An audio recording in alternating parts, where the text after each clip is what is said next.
Bonjour chers agents et cadres du secrétariat à la justice, et bienvenue dans ce nouveau numéro de Le Fonctionnaire.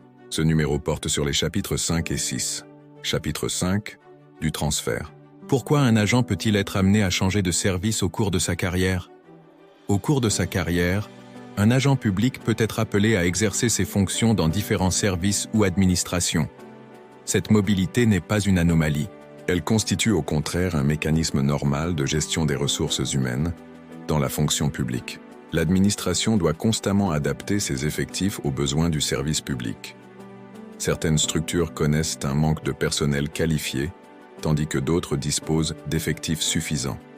Dans certains cas, les compétences d'un agent peuvent être plus utiles dans un autre service que celui où il exerce initialement ses fonctions. Le transfert permet donc d'assurer une meilleure répartition des ressources humaines, de renforcer l'efficacité de l'administration et de répondre aux besoins des citoyens. Qu'appelle-t-on transfert dans l'administration publique? Le transfert est l'affectation d'un agent dans un service public autre que celui dans lequel il exerçait précédemment ses fonctions. Article 43. En pratique, un agent du secrétariat général à la justice peut être affecté dans une autre administration publique ou dans un autre service lorsque les circonstances l'exigent. Il est important de souligner que le transfert ne constitue ni une sanction disciplinaire, ni une rétrogradation. Il ne remet pas en cause la valeur professionnelle de l'agent. Il est important de souligner que le transfert ne constitue ni une sanction disciplinaire, ni une rétrogradation. Il ne remet pas en cause la valeur professionnelle de l'agent. Il s'agit simplement d'une mesure administrative, visant à assurer une meilleure utilisation des compétences disponibles au sein de l'État. Que faut-il retenir? Le transfert est un outil de gestion administrative, destiné à améliorer le fonctionnement des services publics. Dans quel cas un transfert peut-il être décidé?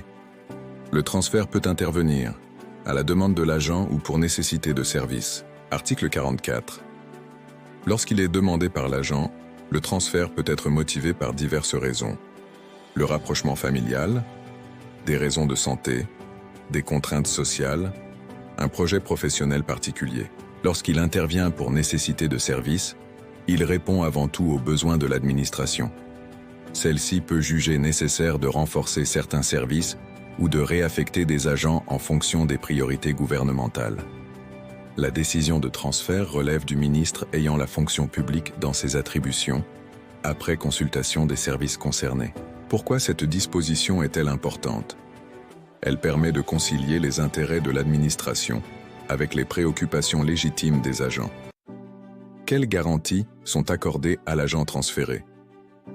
La loi protège l'agent afin que son changement d'affectation n'affecte pas négativement sa carrière. Ainsi, l'agent transféré conserve son grade, son ancienneté, les droits acquis dans sa carrière. Article 45. Cette protection garantit la continuité de la carrière administrative de l'agent. Même lorsqu'il change de service, son expérience professionnelle, son rang administratif et ses perspectives d'évolution demeurent préservées. Que faut-il retenir? Le transfert modifie le lieu d'exercice des fonctions mais ne remet pas en cause les droits acquis par l'agent. Passons maintenant au chapitre 6 qui s'intitule « De la rémunération ». Savez-vous exactement ce qui compose votre rémunération? La rémunération constitue la principale contrepartie des services rendus par l'agent à l'État. Elle permet à l'agent de subvenir à ses besoins et à ceux de sa famille, tout en lui offrant les moyens matériels nécessaires à l'exercice de ses fonctions. La loi encadre strictement les éléments composant cette rémunération afin de garantir l'équité entre les agents et la transparence dans la gestion des finances publiques. De quoi est composée la rémunération d'un agent public? La rémunération comprend le traitement et les primes. Selon l'article 46, le traitement constitue le salaire de base correspondant au grade occupé par l'agent. Les primes représentent des compléments de rémunération accordés en fonction de certaines situations particulières, responsabilités ou contraintes liées aux fonctions exercées. La rémunération est payée mensuellement selon les règles fixées par l'État. Pourquoi cette distinction est-elle importante?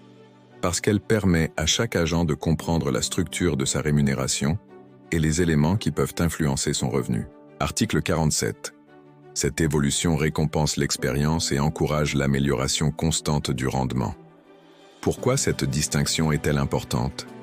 Parce qu'elle permet à chaque agent de comprendre la structure de sa rémunération et les éléments qui peuvent influencer son revenu.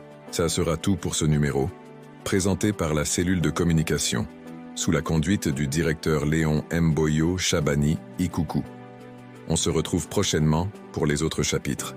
Le fonctionnaire, c'est informer, c'est former, et former, c'est transformer l'État.